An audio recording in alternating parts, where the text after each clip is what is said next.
Bismillahir Rahmanir Rahim. Honorable Prime Minister of Pakistan, UN Secretary General, UN High Commissioner for Refugees, Second Vice President of Afghanistan, fellow parliamentarians and cabinet colleagues,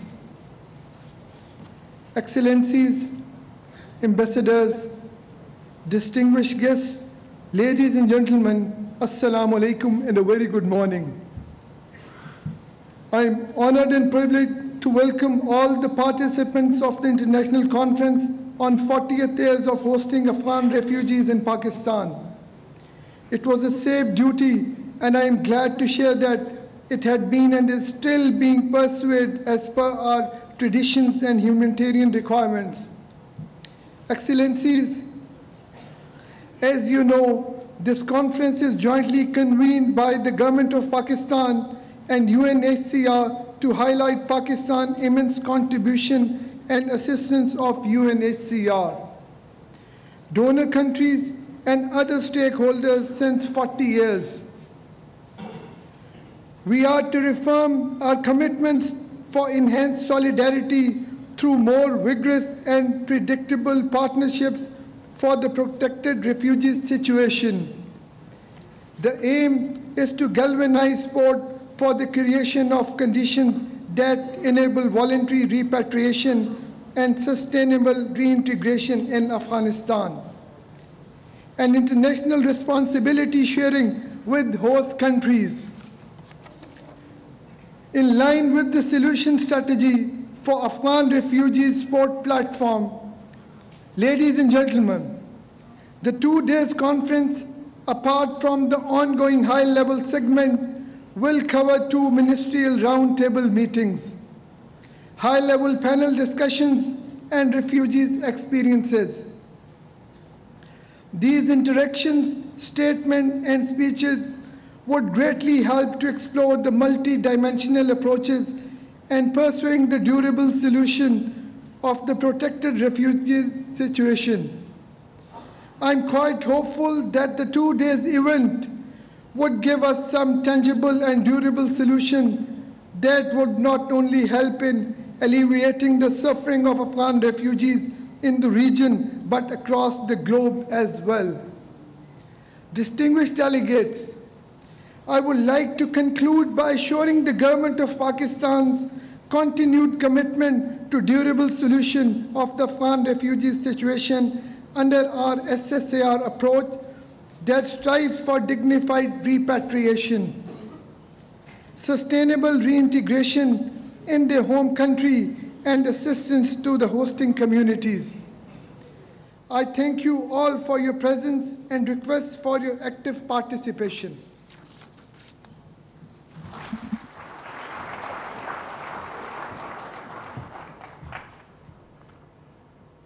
Thank you, Minister Sultan, for your remarks. Now I will request the United Nations High Commissioner for Refugees, Mr. Filippo Grandi, to please share the efforts of his organization in helping the refugees and the host communities.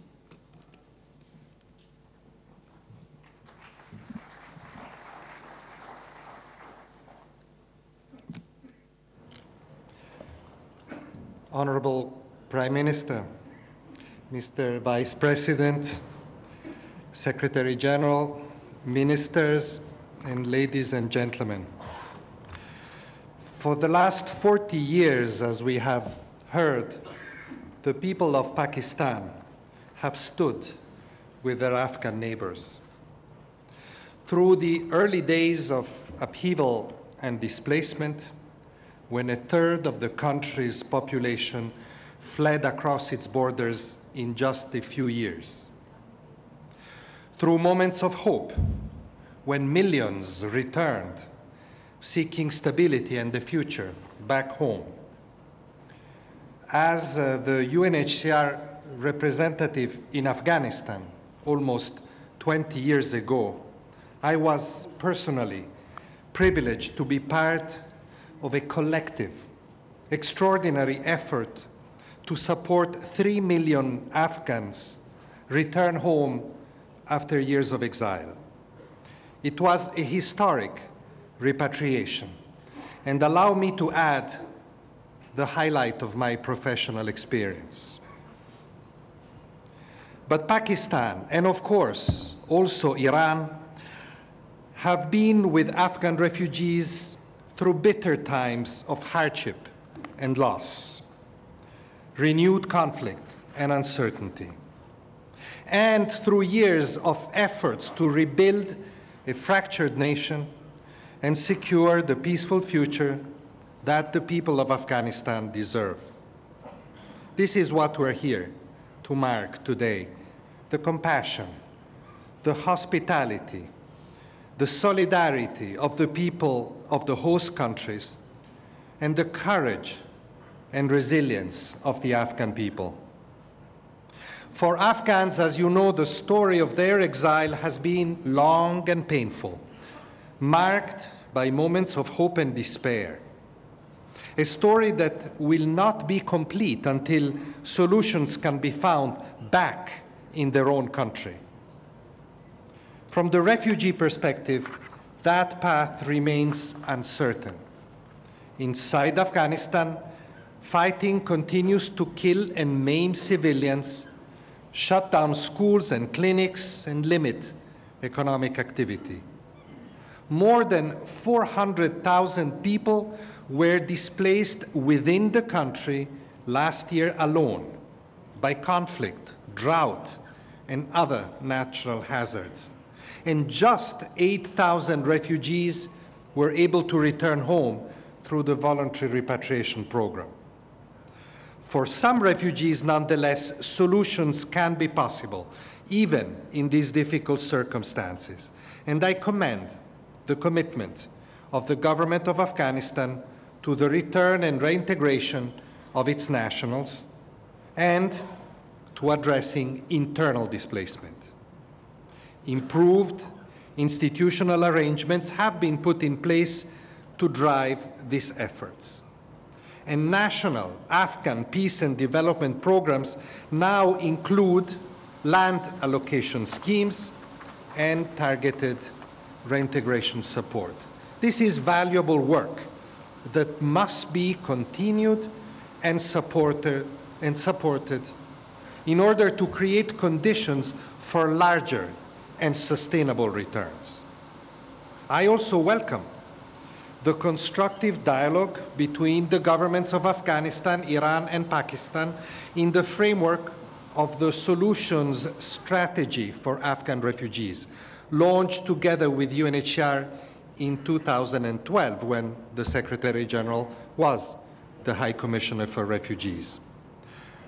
Working on solutions is all the more important as efforts to revitalize the peace process in Afghanistan continue and hopefully gain momentum. Afghan displacement can only be solved by peace, and peace will be strengthened by solving forced displacement. Over the years, the governments and people of the host countries have not only welcomed Afghans, but have to a large extent absorbed them into the fabric of their societies, as we have seen from the video, always looking ahead to the day when the refugees will be able to return, but recognizing that in the meantime, they deserve the chance to establish a home, to move freely, educate their children, build productive and dignified lives. Even today, Pakistan and Iran together continue to host 90% of registered Afghan refugees globally, some 2.4 million people. In addition, temporary labor migration and other forms of cross-border movement in the sub-region mean that both countries also host large non-refugee Afghan populations. In recent years, there have been commendable efforts towards identification and documentation of these populations and enhancing access to passports and work permits. I encourage these efforts to continue and to be accelerated. The Islamic Republic of Pakistan, which was for 22 years the world's largest refugee hosting country, has been a long-standing global leader in the field of refugee protection. Last December, I was honored to welcome the Honorable Prime Minister as a co-convener of the first ever Global Refugee Forum in Geneva. This generosity has been reflected in inclusive policies to enable access by Afghan refugees to public education and healthcare, efforts accompanied by pioneering work in the field of biometric registration and multi-year investments in building social cohesion through the Refugee Affected and Hosting Area Initiative. The government's recent decision to allow Afghan refugees to open bank accounts will help pave the way to greater economic inclusion. And we should not forget that the Islamic Republic of Iran has also been a global example. Progressive education policies have driven up literacy rates and transformed the prospect of generations of Afghan refugees. Refugees in Iran can access free primary health care and the National Health Insurance Scheme.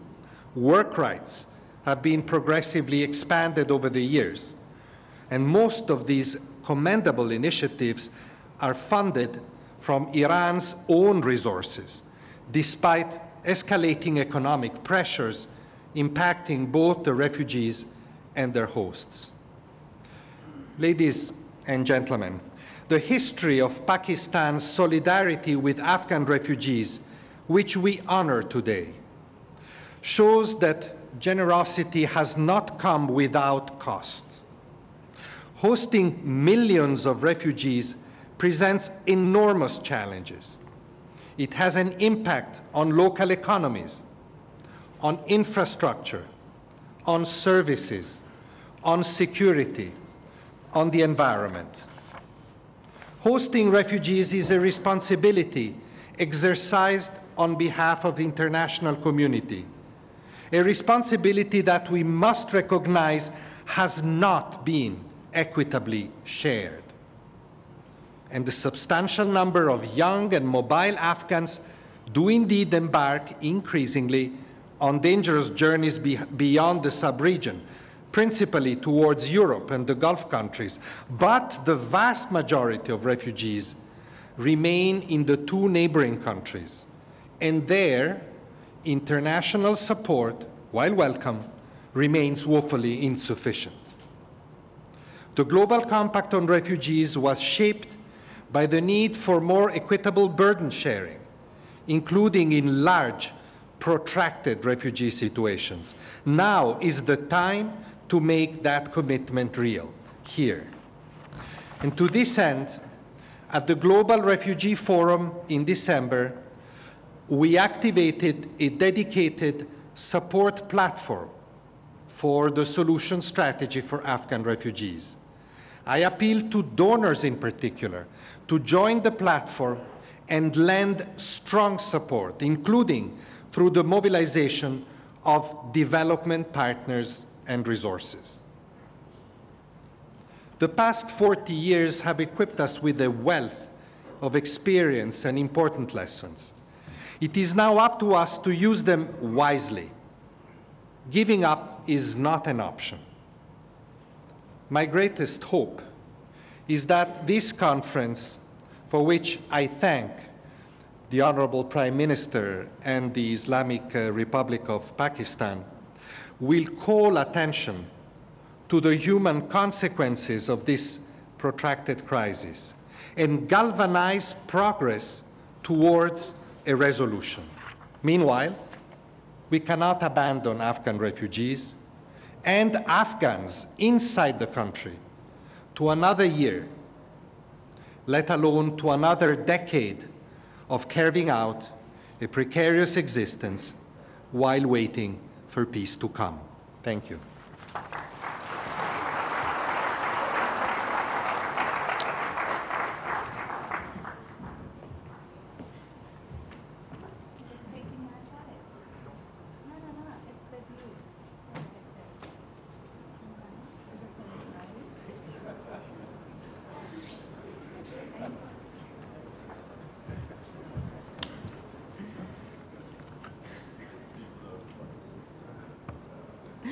Thank you, High Commissioner Grandi, for your remarks.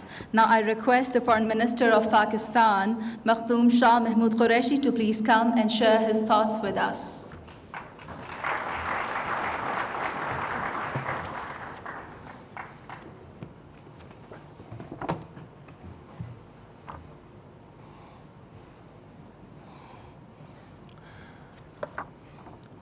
Bismillah ar-Rahman ar-Rahim.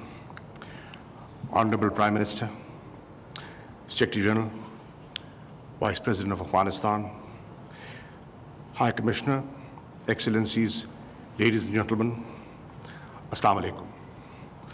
I welcome you all to the beautiful city of Islamabad. Your presence today to mark the 40 years of Afghan refugees in Pakistan is a testimony of solidarity with Afghan refugees and their hosting communities. I commend the Secretary General and High Commissioner, Mr. Grandi, for their leadership in advocating and building conducive environments for the refugees worldwide. Excellencies, over the last 4 decades, nearly 3 generations of Afghan refugees sought shelter in Pakistan, fleeing from violence and war in their homeland. At its peak, Pakistan hosted 5 million refugees. Even today, we continue to host 3 million registered and unregistered Afghan refugees, which remains second largest protracted refugee crisis in the world. Pakistan's cooperation to deal with this crisis is guided by the basic principles of Islamic values to provide shelter and hospitality to the refugee on compassionate grounds. The Pak-Afghan relationship, which is also anchored in shared history, common faith, and cultural affinity, has provided an impetus to host millions of Afghan refugees in my country. Excellencies, the first global refugee forum where Prime Minister Imran Khan, along with the UN Secretary General, gathered in Geneva in December 2019, resulted in a large number of commitments and pledges for refugees.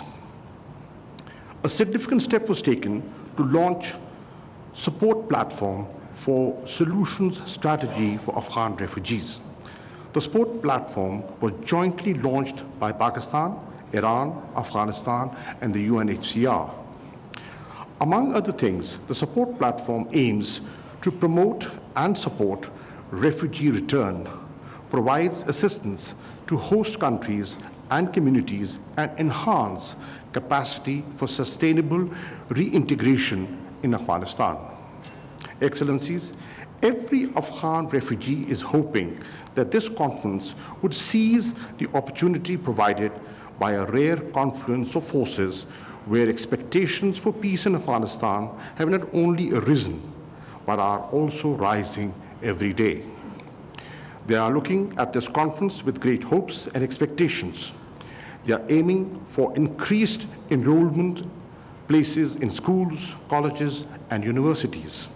They're also expecting that together you will give an unprecedented support to the peace process. Afghan refugees are now expecting that with hope for peace, you will help them rebuild their country. They want to know if you will equip them with the required skills and resources. Their aspirations are genuine and must be met with equal opportunities. Today, I'm asking you to join hands with Pakistan to provide for their basic needs and enable them to live a dignified life. Excellencies, no state can handle the magnitude of this crisis alone. International cooperation is required more than ever before. It is imperative that you revalidate the principles of sharing responsibility and burden. For Pakistan, the caring of refugees is shaped by the human values of our people, the values of generosity, compassion, and hospitality.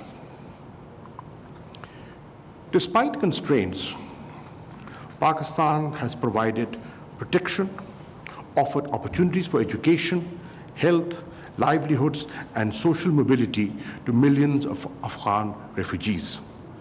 As much as Pakistan can, we have provided vocational training and skilled-based programs as part of efforts to help build human capital for a prosperous Afghan nation. We're also taking measures such as allowing opening of bank accounts to facilitate their participation in our formal economy so that they live a life of self-reliance. We have registered nearly 1 million undocumented and virtually stateless Afghans in Pakistan.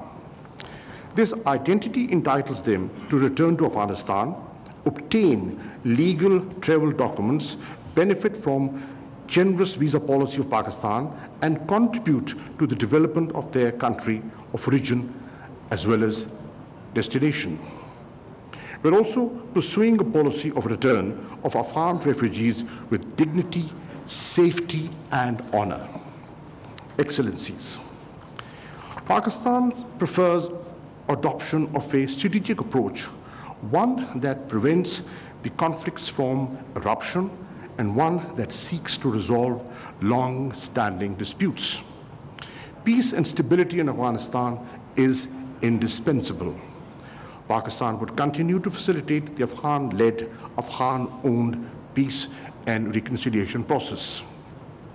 Excellencies, today I would like to avail this opportunity to place before you a 7-point agenda to convert the support platform for solution strategy for Afghan refugees into an implementation action plan. This is all the major important when peace and reconciliation efforts are making headways. 1, extend support to Afghan peace process as an enabler of settling Afghan refugees and to help ease the global refugee burden. 2, renew your commitments and pledges to bring the gap between the requirements of Afghan refugees and host communities created due to insufficient resources for their protection and well-being. 3, reinforce existing partnerships, forge new ones, and encourage additional states, international organizations, and other stakeholders to come forward to fulfill this collective responsibility toward Afghan refugees and host communities. 4, extend and enhance resettlement opportunities for Afghan refugees in third countries. 5, establish complementary pathways for Afghan refugees in the form of additional scholarships, employable skills, trainings, and jobs opportunities by supporting services infrastructure of the host communities. 6, enhance assistance for living conditions in high return areas in Afghanistan. 7, create an international fund to help return of the Afghan refugees and to de-risk the private sector for investing and building human capital for Afghan refugees and creating economic opportunities for them in host communities. Excellency, finally, I take this opportunity to reaffirm that the government and people of Pakistan will continue to support their Afghan brothers and sisters who have chosen to stay in our country as a place of safety and refuge. We will also work with the international community on developing a gradual, time-bound, and well-resourced and mutually agreed roadmap on refugee return. This should be a vital component of peace deal for stability and sustainable prosperity in Afghanistan. I thank you.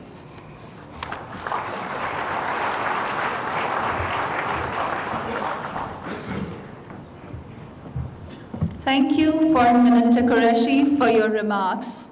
Now I would request the second Vice President of Afghanistan, Mr. Ustad Danish Sarwar, to come up on stage and share his views with us.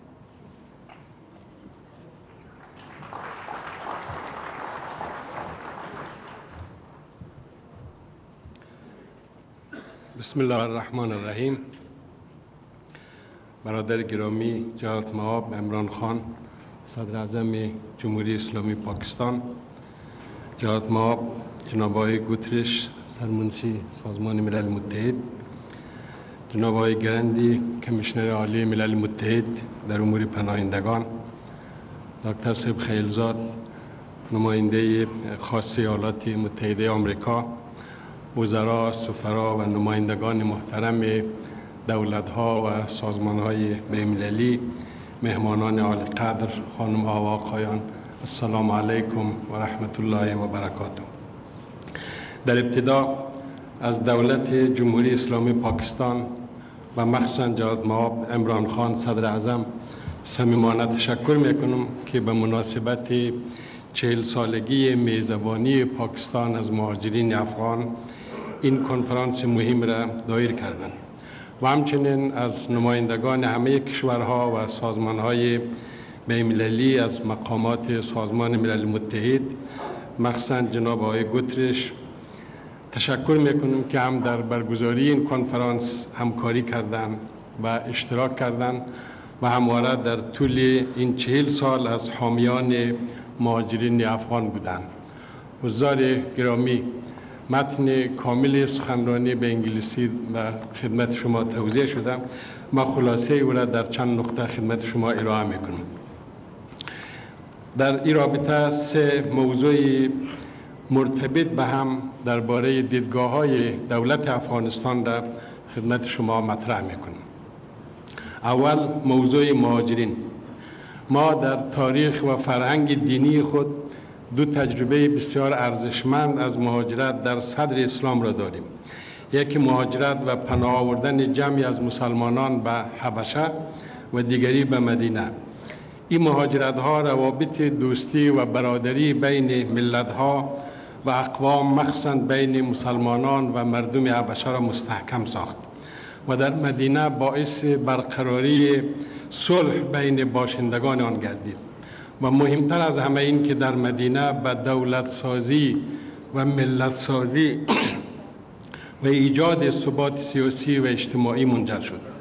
مهاجرت مردم افغانستان در دوره جهاد ضد شوروی سابق نمونه از همین مهاجرت ها بود. در دهه 1980 بیش از 6 میلیون افغان به پاکستان و ایران مهاجر شدند. ما از پاکستان و ایران از بابت این که در آن سالهای جنگ و جهاد به مردم ما پناه دادند و پناهگاه برای همیشه سپاسگزار هستیم. در آن سالها پاکستان برای ما واقعا یک پناهگاه بود. پناهگاه به معنای واقعی کلمه که رشته‌های دوستی و برادری بین 2 ملت را نیز برای همیشه محکم و استوار ساخت. بدون شک حضور انبوهی از مهاجرین ما در کشورهای همسایه مشکلاتی هم برای میزبانها داشته است، اما میخوام تاکید کنم که در بسیاری از حالات مهاجرین ما در اقتصاد این کشورها نقش مثبت داشتند. مهاجرین ما معمولاً بار دوش میزبانهای خود نبودند، بلکه با حفظ عزت و غرور خود کار کردند و از آبله دست خود نان خوردند و حتی با عهده گرفتن کارهای شاقه و طاقت فرسا در کشورها سهم بزرگی در آبادانی کشورهای میزبان داشتند.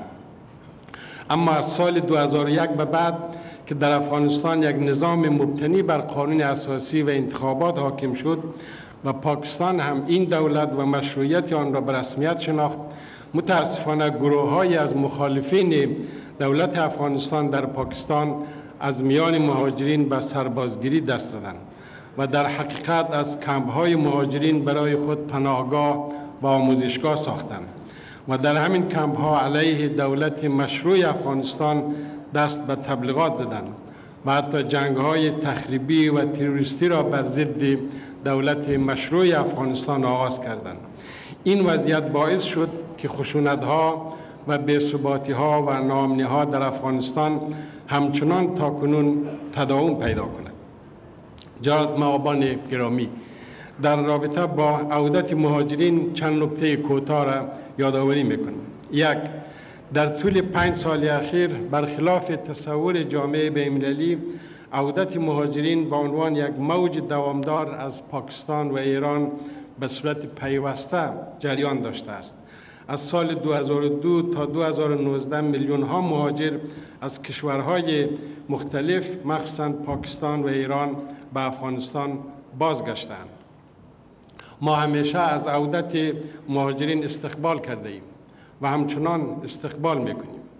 دو، اما واضح است که موضوع مهاجرین افغان در پاکستان یا ایران و یا هر جای دیگر نباید به یک مسئله سیاسی و به یک عامل فشار بر حکومت افغانستان تبدیل شود و مهاجرین ما نباید به خاطر مسائل سیاسی مورد بی‌مهری و فشارهای بیجا قرار گیرند و حقوق بشری آنان تلف شود.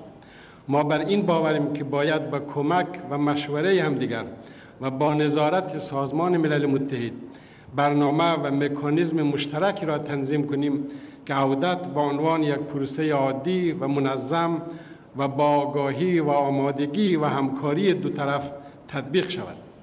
3.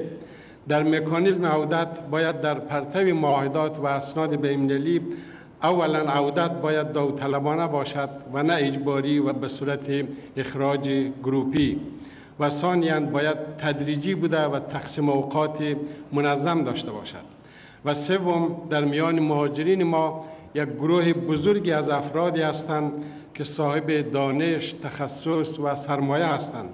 باید با آنان اجازه داده شود که به صورت قانونی دانش و سرمایه و کسب و کار خود را به افغانستان انتقال دهند. 4. نکته مهم این است که جامعه بین‌المللی باید یک نقش روشن و شفاف و مؤثر را به عهده بگیرد. ما در عودت مهاجرین از کمک‌های نقدی و جنسی به مهاجرین استقبال می‌کنیم، ولی این بسنده و مفید نیست. باید همکاری و کمک جامعه بین‌المللی رشد محور باشد و به ایجاد شغل و اقتصاد پایدار در افغانستان کمک کند. دوم، موضوع جنگ و صلح در افغانستان. در این رابطه چند نکته کوتاه را قابل تذکر می‌دانم. یک، از آنجا که عودت مهاجرین پیوند وثیق به مسئله صلح دارد، ما از مذاکرات بین طالبان و ایالات متحده آمریکا به منظور امضای یک موافقتنامه به تمام معنای استقبال می‌کنیم. ولی ما انتظار داریم که امضای این موافقتنامه زمینه را برای گفتگوهای مستقیم بین طالبان و دولت افغانستان فراهم گرداند. دو، دولت جمهوری اسلامی پاکستان باید در ایجاد صلح با ما شریک باشد. میخوام صادقانه بگویم ما بدون مشارکت پاکستان و سهمگیری و همکاری دولت پاکستان نمیتوانیم به صلح دست پیدا کنیم. 3. اگر طالبان پایگاه‌ها و پناهگاه‌های خود و رابطه خود با سایر گروه‌های افراطی و تروریستی را همچنان حفظ کند، هرچند آتش بس هم شود، صلح پایدار به دست نخواهد آمد. مردم ما خواستار ختم بنیادی خشونت هستند و صلح تنها یک وسیله برای ختم خشونت است. صلح واقعی آن است که همه مردم در کشور آزادانه از حقوق شهروندی خود استفاده کنند و حق شرکت در انتخابات را داشته باشند و طالبان هم مانند سایر شهروندان باید از این حقوق برخوردار شوند و در حاکمیت سیاسی افغانستان سهیم گردند. 4. صلح به معنای بازگشت به گذشته نیست. افغانستان هم در شرایط 2001 قرار ندارد. پروسه صلح و مذاکره باید در مالکیت افغانها باشد. تیم مذاکره باید با محوریت و رهبری دولت جمهوری اسلامی افغانستان به طور همه شمول و فراگیر از همه مردم افغانستان نمایندگی کند. از شرایط و مقدمات اساسی و اصلی برقراری صلح این است که کاهش خشونت‌ها به گونه‌ای باشد که همزمان با تداوم مذاکرات صلح به یک آتش بس دائمی و همه جانبه در افغانستان منجر شود. سوم، موضوع روابط دو کشور. جناب صدر اعظم عمران خان، امروز افتخار دارم که در کنار شما از روابط دوستانه دو کشور سخن میگویم. شما یک سیاستمدار مسلمان و صادق و یک فعال حقوق بشر و یک مبارز ضد فقر و فساد بوده اید و علاوه بر رهبری حکومت چندین نهاد سیاسی، علمی، صحی و ورزشی را رهبری میکنید.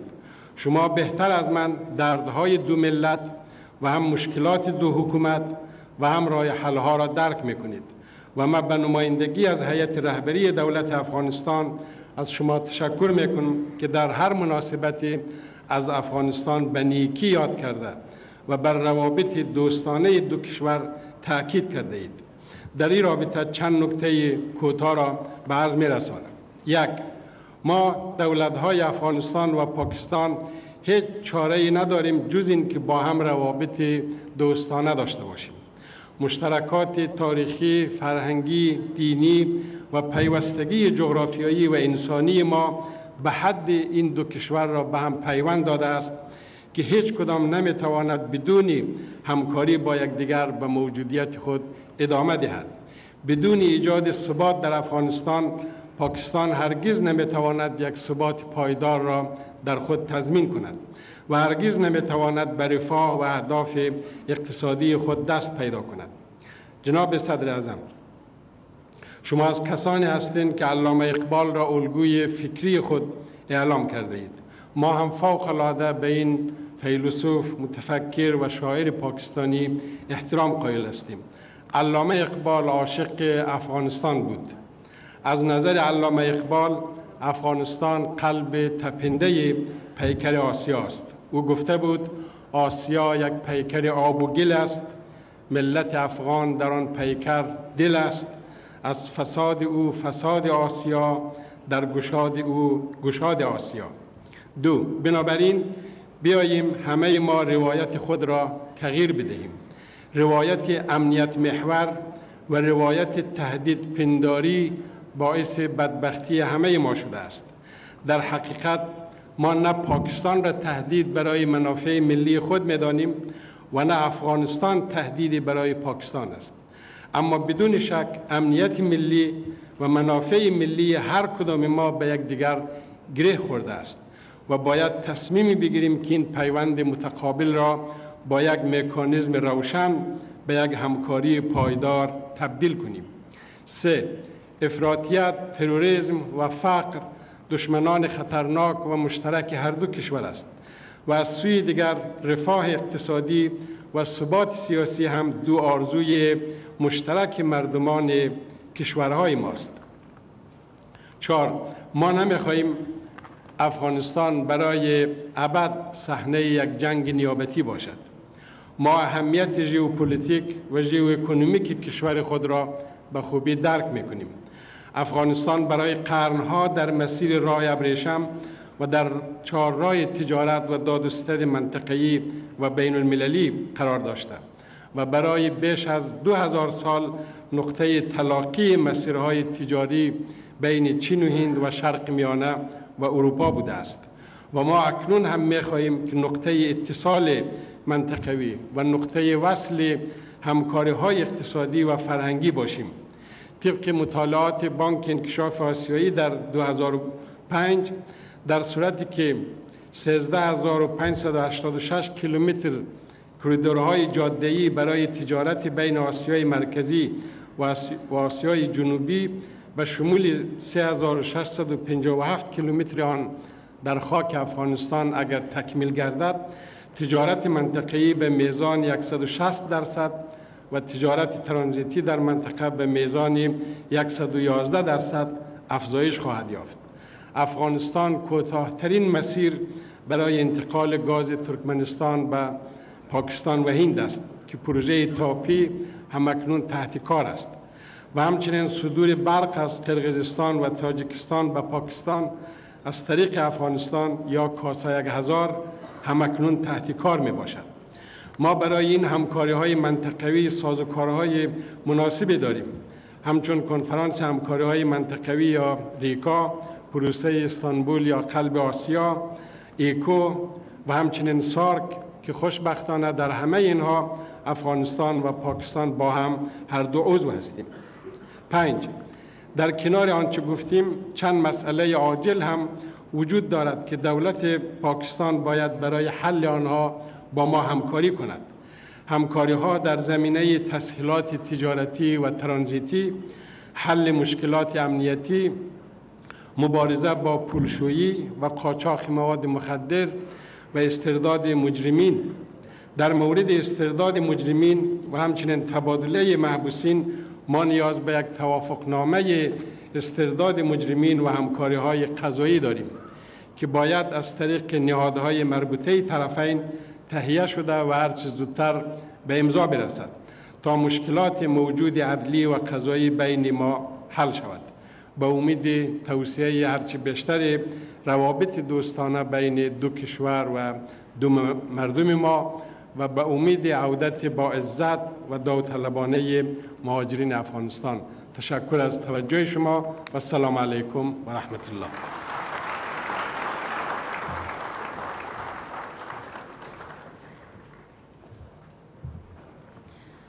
Thank you, Afghan Second Vice President Ustad Server, for your remarks. The English version of his speech is placed by your sides for the reference. Now I would request the United Nations Secretary General, His Excellency Antonio Guterres, to address this esteemed guest audience and millions watching us from around the world.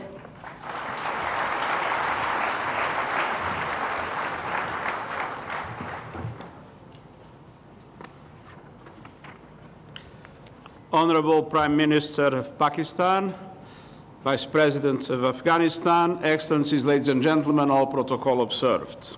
Assalamu alaikum. We come together to recognize a remarkable story of solidarity and compassion. It is important to do so for many reasons, not least because it is a story that is sorely lacking in much of our world today. For 40 years, the people of Afghanistan have faced successive crises. For 40 years, the people of Pakistan have responded with solidarity. The generosity now spans across decades and generations. And this is the world's largest protracted refugee situation in recorded history. And this is also a story that is close to my heart. In my previous life as UN High Commissioner for Refugees, Pakistan was a familiar destination.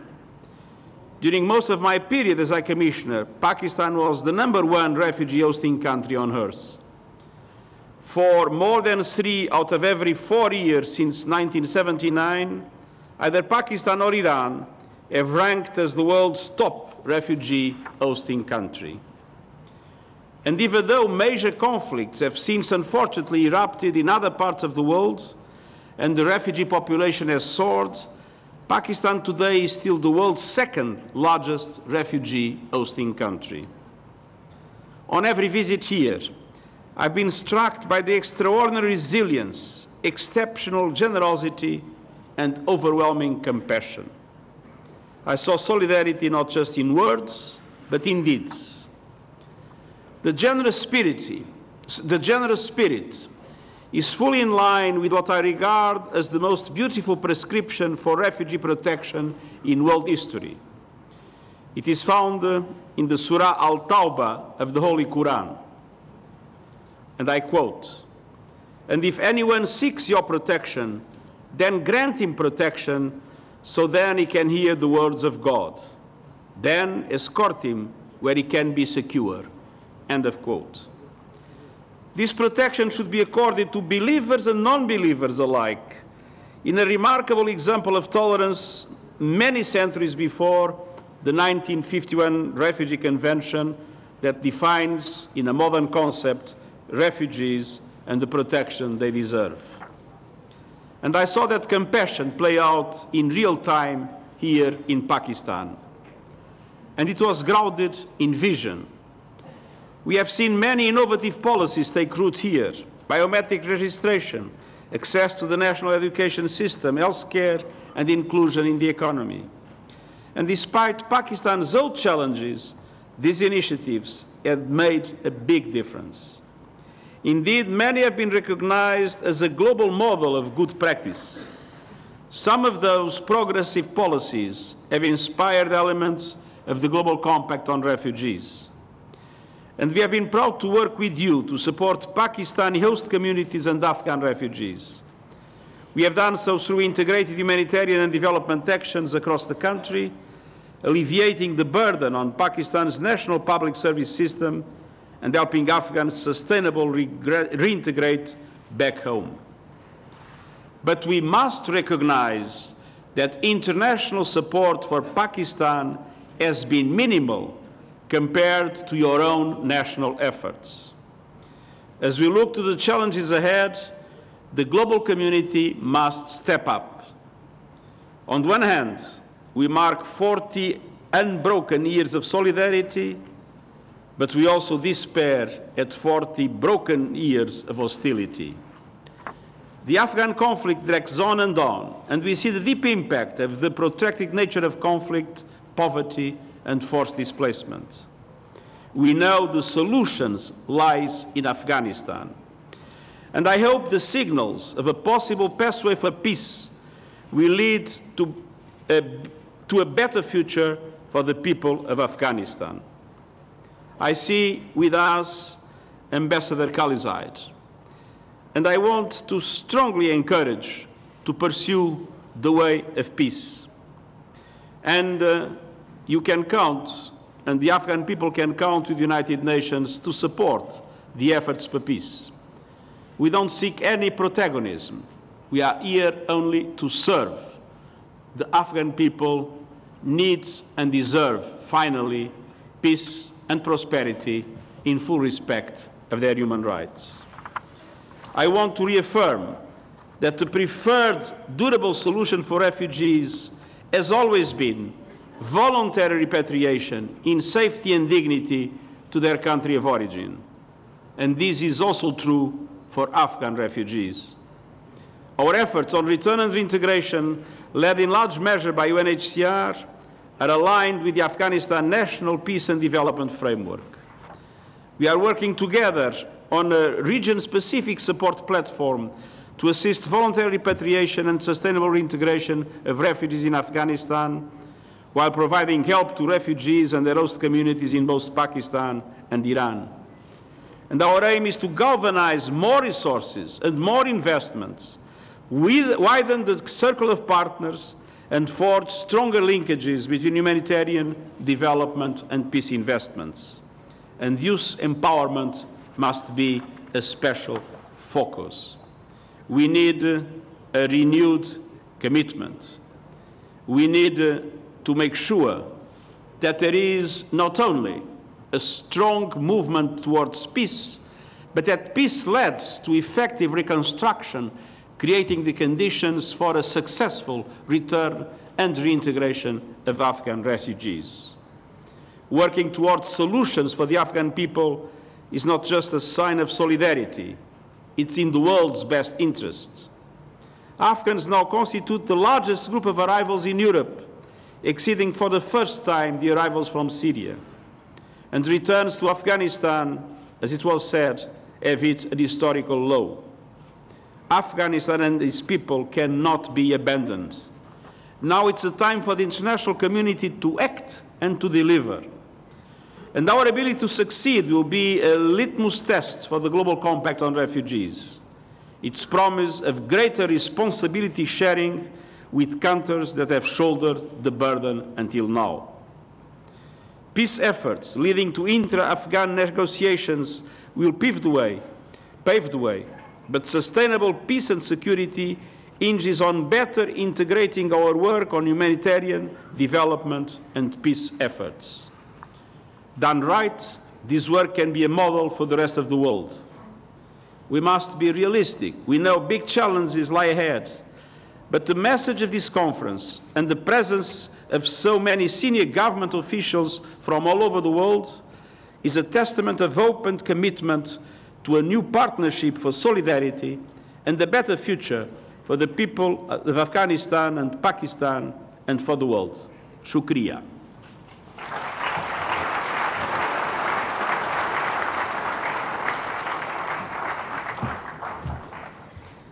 Thank you, Secretary General Guterres. Now, the man who has been a world leader in advocacy for peace and reconciliation and inclusive and sustainable development. Ladies and gentlemen, please welcome the Prime Minister of Pakistan, Mr. Imran Khan.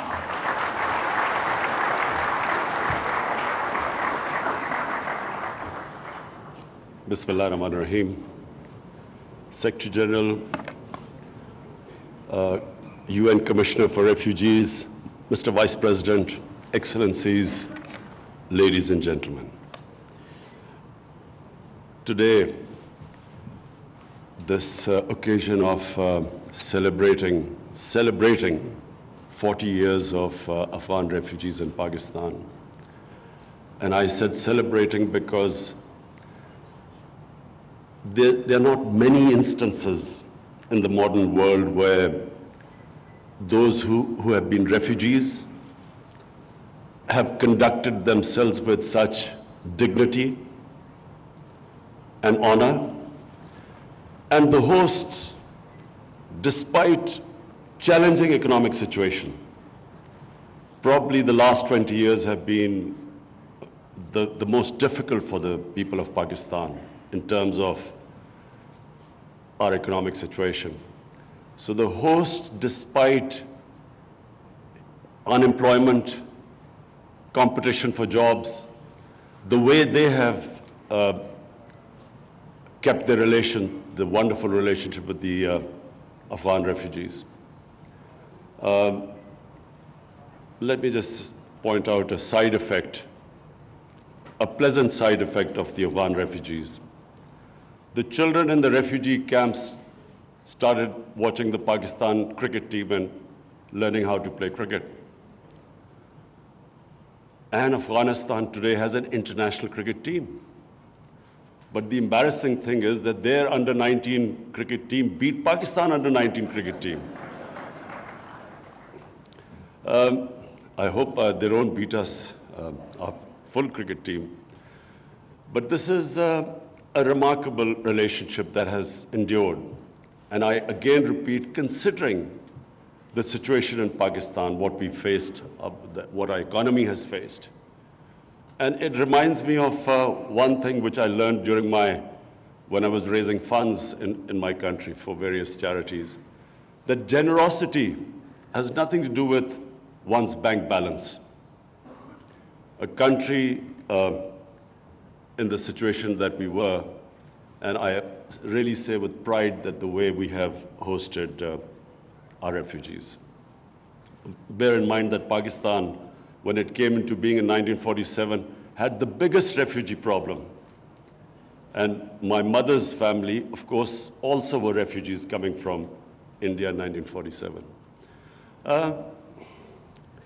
I want to refer to what the Afghanistan Vice President said when he talked about our Holy Prophet, peace be upon him, and the Muslim migrants to Medina.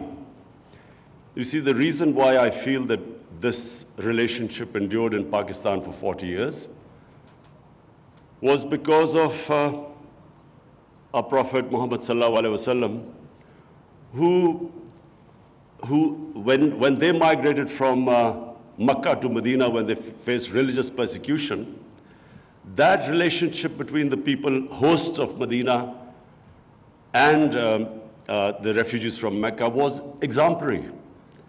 And it has stayed in the Muslim psyche for all these centuries. And the second aspect I want to highlight about the great characteristic about our Prophet Muhammad sallallahu alaihi wasallam was that he was the ultimate leader. He believed in uniting human beings. His title given to him in our book, Holy Quran, was a mercy for mankind, not for Muslims, for mankind. And he showed an example of forgiving all the people who persecuted him and then uniting human beings. And this is the hallmark of a good leader. We love Nelson Mandela because he forgave the people who persecuted him, united human beings, saved South Africa. And unfortunately, when we look at much richer countries, this is not the case. Political leaders use refugee problems for dividing humanity. To get votes, they transfer hatred towards the refugees who already are suffering. Who wants to be a refugee? It is probably the most difficult decision for a human being to leave his home. And so as it is, the refugees are suffering because they are refugees. And on top of it, they face this xenophobia in so many influential, affluent, rich countries. On top of it, we have this new phenomena after 9/11, Islamophobia. Islamophobia compounds the miseries of Muslim refugees. And Islamophobia, we all know, it came after 9/11 because terrorism and Islam were equated, Islamic terrorism. People could not tell the difference. The extremes in a human society, all human societies have moderates, liberals, and extremists. And if you concentrate on the extremes of a human society, you can demonize any human society. When as a teenager, when I went to England for the first time, there were these people called the skinheads. They would go around beating people because of the color of their skin. Imagine if I had defined the British society by what I saw of the skinheads. I would have ended up demonizing one of the most liberal societies in the world. This is what is happening with Islam. And that's why Muslim refugees suffer more than other refugees. Mr. Secretary General, I'm especially worried about what is happening across the border in India. An extremist ideology has taken over a country of over 1 billion people with nuclear arms. The ideology which talks about racial superiority and then shifts the blame for why this race hasn't attained its so-called great potential, they shift it towards another minority and spread hate against it. This is the easiest way of getting votes. Nationalist parties all over the world now are gaining by actually blaming another human community for all their problems. And in India, with two legislation, the Registration Act and the Citizen Act, two legislation which are actually target 200 million people in India, Muslims in India. This, in future, if it's not checked, if the world community doesn't raise its voice against it, this injustice, this will have future problems for our country because it could have a huge refugee problem. The BJP leaders, we watch them on television. When the people protest against this unfair legislation, Muslims protest, they tell them to go to Pakistan. And secondly, what is happening in Kashmir? 8 million people are still in an open prison for over 6 months. It's because of this ideology. And this again has severe implications in the future if the world community doesn't raise its voice against it. And finally, about Afghanistan, the Afghan Vice President, thank you for saying complimentary things about me, but let me just clear first of all. It is my belief, it's not something I'm saying because of this conference or because I'm being a diplomat. It is my belief that the people of Afghanistan in the last 40 years have suffered more than any other human community. And I pray from my heart that these peace talks succeed in Afghanistan. We have been, ever since my government has come into power, we have tried our best. Whatever support we can give to these peace talks, I can tell you we have tried our best. Mr. Zalmay Khalilzad is sitting here. I've had several meetings with him. He knows that the whole country is on the same page. Our security forces are on the same page. Normally, there was an idea that the security forces in Pakistan had their own policy and the government a different one. This is not the case in Pakistan anymore. Whatever the situation might have been in the past, right now I can tell you, all of us, there's one thing we want is peace in Afghanistan. It's not just because we have 1.4 million registered refugees. We are the second country in the world with the second biggest refugee population, and for 22 years we were the #1 country with the biggest refugee population. It's not because of that, because the people of Afghanistan deserve peace. That's the most important thing. Just on as a human being, we should all hope that the long-suffering Afghan people finally have peace. And we will be doing everything. We are doing everything to facilitate this process. And not only doing everything, we are praying that this peace process now moves forward in the right direction. Mr. Vice President, you mentioned about safe havens in Pakistan. I can tell you that there are no safe havens here.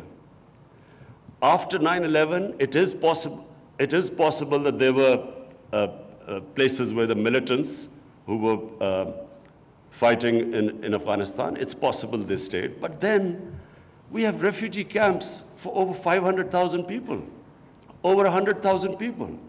How is any government supposed to check a few thousand militants if they operate from within them? So in a way, it is important for peace so that the refugees, the conditions in Afghanistan are such that the refugees can go back. So then we can take responsibility if someone operates from this side. But with still 2.7 million Afghans here, it is not possible for us to completely guarantee, although we are building a fence now, and almost the fence has been completed. But it is still not possible. But rest assured, it is not in our interest that there's conflict in Afghanistan. Not in our interest. #1, I repeat, because we want peace in Afghanistan on a humanitarian level. And we've always had, and even before Pakistan came into being, this part of India always had close ties with Afghanistan. In fact, for 80 years or 70 years, this was part of Afghanistan where you're sitting right now. So, #1, on humanitarian basis. #2, because our areas on the borders, on the Durand line, either side of the border, this war on terror has devastated the people. There's massive poverty there. And the one way we can actually bring jobs and prosperity is by having trading relationship and peaceful relationship. So, to rehabilitate the merged districts that have become part of Pakistan, and at one point, half the population of the merged district was internally displaced, internal refugees. So to bring them, give them jobs, bring prosperity, we need peace in Afghanistan. And then, for the future, the connectivity between Pakistan, Afghanistan, and Central Asia, as Mr. Vice President mentioned again, that is the future. Trade. It is how we will give. We have the second youngest population in the world. We need to give them jobs. Jobs won't come with conflict. We need peace. So let me assure you that it is not in the interest of Pakistan for there to be any strife in Afghanistan. Whatever, I don't know, whatever the policies might have been before, but I can tell you, since 1.5 years my government has come into power, we have done everything, and I really mean everything, to facilitate the Afghan peace process. Finally, Secretary General, I want to especially welcome you here. I want to welcome you because it's a very important time. I think the UN must play its part. I don't say it as political point scoring. I really am worried of what is happening in India. And it's not just me who's worried. If you look at the demonstrations in India, what is going on, the civil society, the intellectuals, the opposition party members, everyone is worried what's happening there. I know India. I used to play cricket, and cricket, as you know, the India-Pakistan cricket match, was bigger than most of you probably watch Soccer World Cup. This was the biggest event that ever used to take place. And I can tell you, this is not the India I know. This is not the India of Nehru and Gandhi. This is something unique that's happening. And as a student of history, whenever an ideology that is based on hate and which brings in this ultra-nationalism of any race, it always ends up in bloodshed. This ideology was inspired by the Nazi Germans, by the Nazis. You just have to read what their founding fathers said about the Nazis, how they admired them, the racial purity, and how the ethnic cleansing of Jews was accepted by them. And if this ideology is not checked, like in the 30s, the Nazi ideology was not checked, it will end in massive bloodshed. This is not a small joke, a country of over 1 billion people, Pakistan, a country of over 200 million people. And in future, if the United Nations does not play its part, this could become one of the flashpoints in the world. And that's why, not to alarm you, but prevention is better than cure.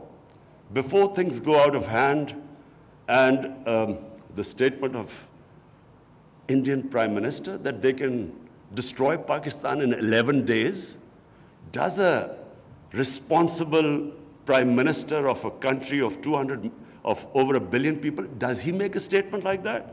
And then the army chief saying that they can take over Pakistan side of Kashmir whenever the parliament signals.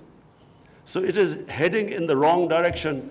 I was in the United Nations in September, and this was the first time I flagged it. Things have only gone worse since then, and unless the world community takes notice, things will get far worse. Thank you.